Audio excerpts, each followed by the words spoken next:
Hello and welcome to the Soul Elevation podcast, guiding your ascension to new heights. I'm your host, Kara Goodwin, and today I want to talk about fear.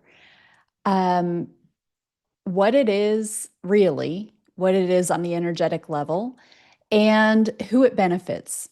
And fear is a really powerful um, emotion.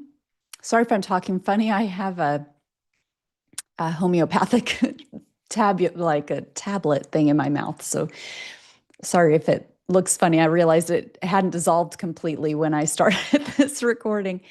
Um, but for one thing, I have noticed a ton of horror movies being advertised right now.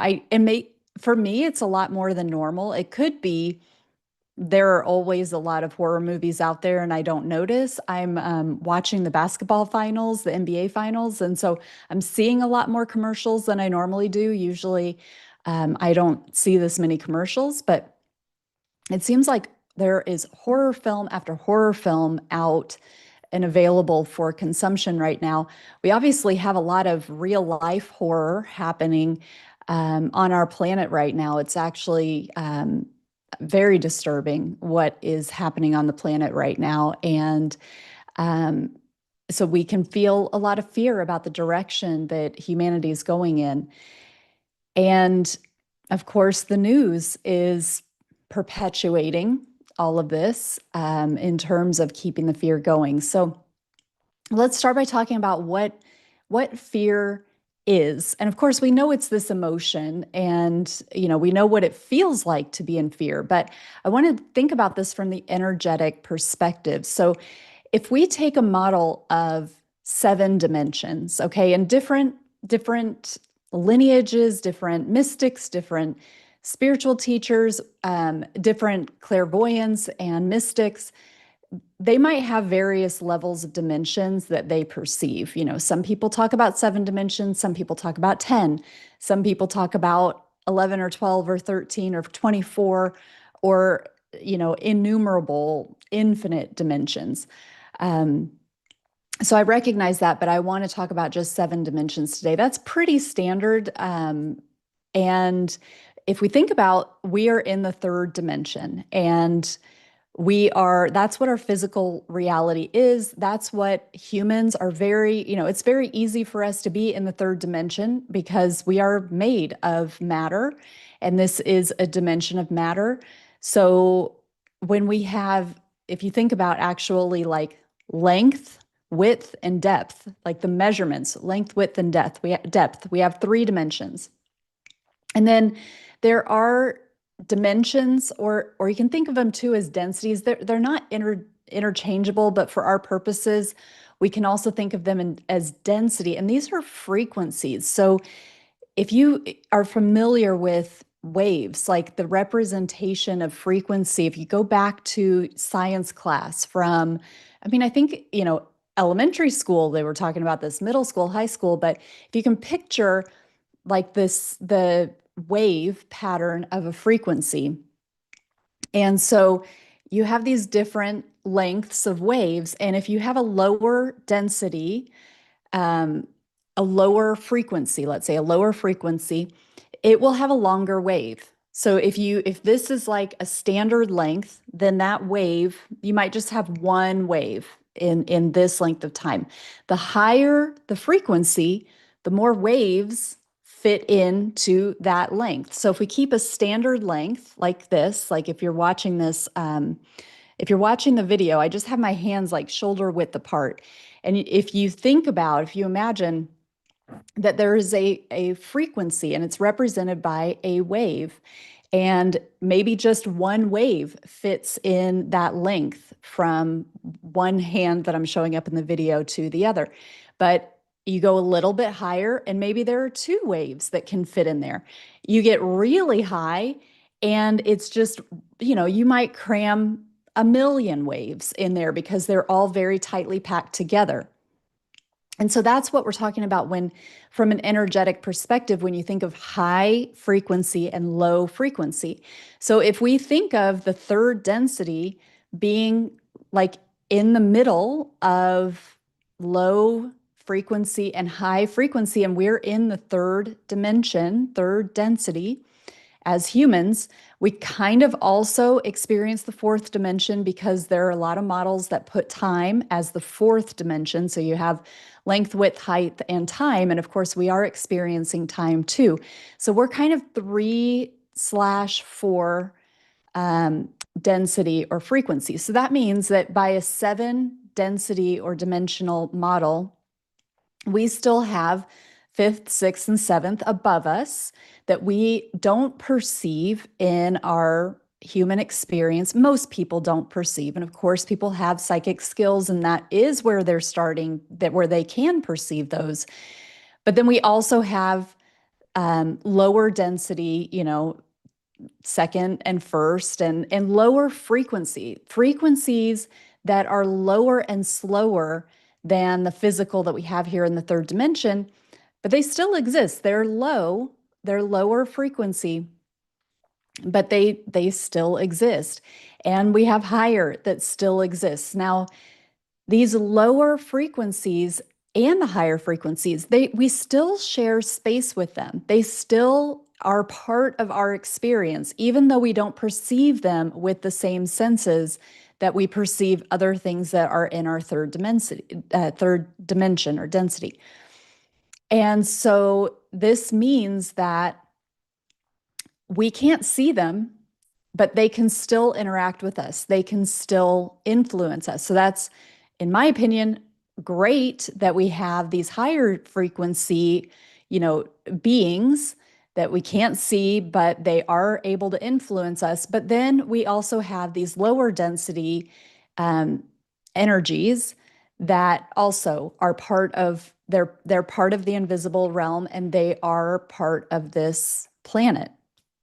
Now, those lower density energies, they feed on fear. They don't generate their own energy.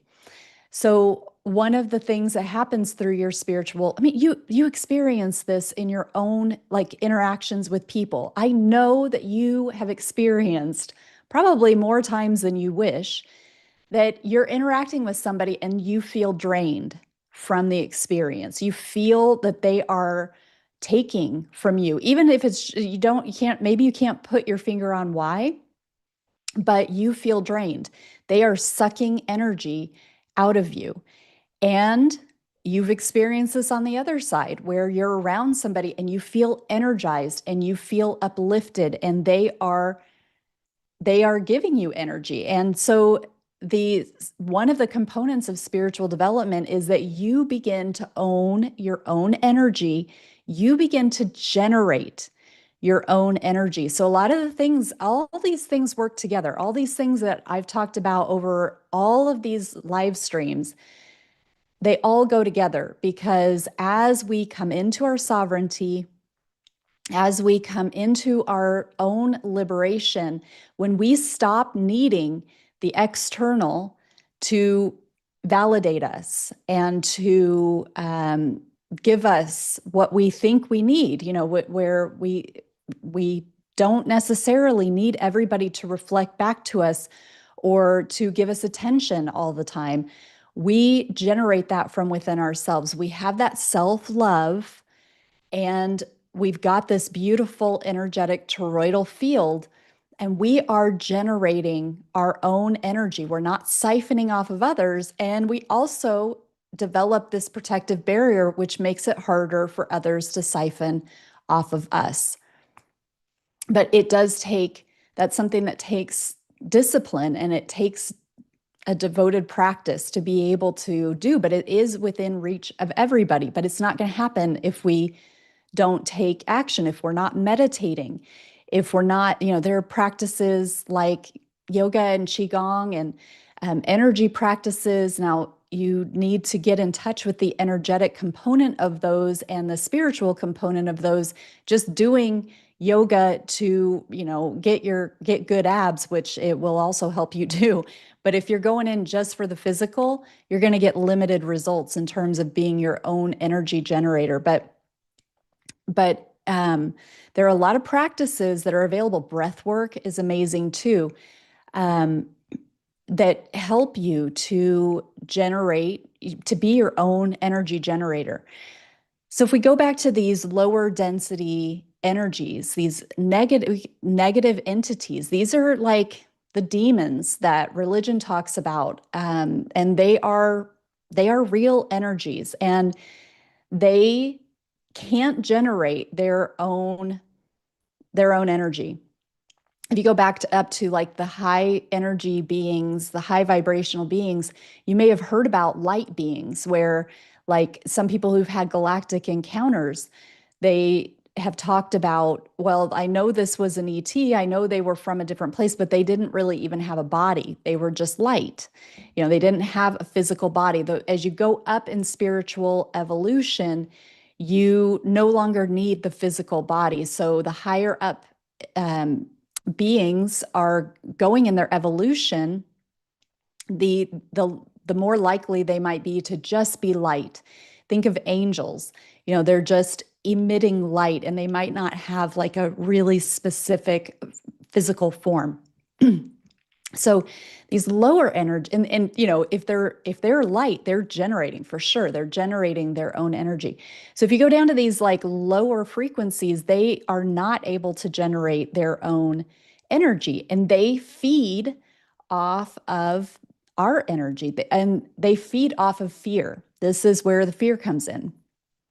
So when we get in that really frantic, fear-based state, that is like food for these lower entities. And I like to think of it this way too, because it adds some neutrality to it. Because it can be, if you've ever experienced a demon or a ghost, something that didn't feel like it was loving, um, that can be a really traumatic experience, and you can feel very threatened. But if we think about it, I like this idea of thinking about them as they need this fear to survive. That is their food. And it kind of adds some neutrality to it in terms of like, it's not necessarily like they want to harm us, but they just want to, that's how they've, that's where they are in their evolution. They can't generate their own energy. JK Ultra and I talk about this in that episode. I'll try to remember to put that in the notes, but it's definitely a different take on these lower entities. Now, that does not mean that you need to be their food. So I'm not saying, oh, these poor demons, the only way that they're going to survive is if they have energy and they need fear. So do your part. That's not my point at all.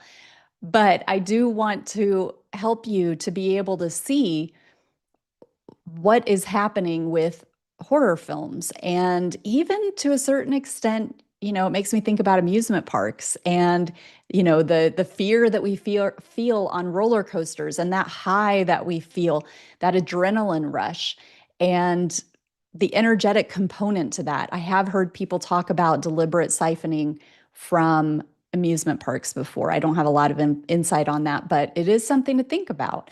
But I want you to understand that you have control over the drama in your life and the fear. And if you are in some sort of automatic cycle where you're allowing this rush that comes from fear, this adrenaline rush, that's hard on your nervous system. It's not great for you physically. It's not really great for you emotionally and mentally, because you get yourself into these fear cycles, and then you become defensive because all you're seeing are all the threats, because that's what you're feeding yourself.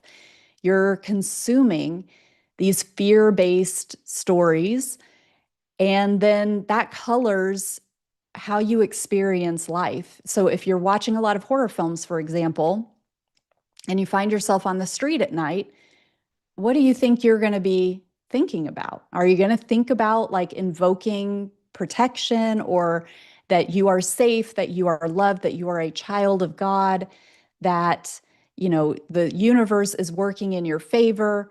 And yes, you need to be diligent, you need to be alert, but you're not necessarily expecting that this harmful world that's out to get you is going to, bring you harm. So, two different choices, well, many, many choices of how you can live your life, but those are two contrasting choices. And, what you're consuming is what you're creating in your life. So it's the same way, the you are what you eat, right? That's an old adage about diet and what you're putting in your body. And if you're putting crap in your body's going to give out because you're not giving it any nourishment. So if you are eating healthfully, you will have a healthy specimen. And the same thing goes for your media consumption, for instance. So if you're feeding yourself fear-based stories like horror films, or if you're, watching mainstream news like 24/7, they don't have, they're there to keep you on edge. They're there, what fear sells. So they are going to feed you the fear. They're feeding you a specific narrative that suits their pockets and their bosses. It is not a benign, neutral system, frankly. And so, if you're watching the news all day, if you have your face in your phone all day, um, that's what you're consuming. And that is what is creating the reality that you have. And you have the power to make new choices. You can do that right now. You can start right now. So, I, um, I know that it's not always easy.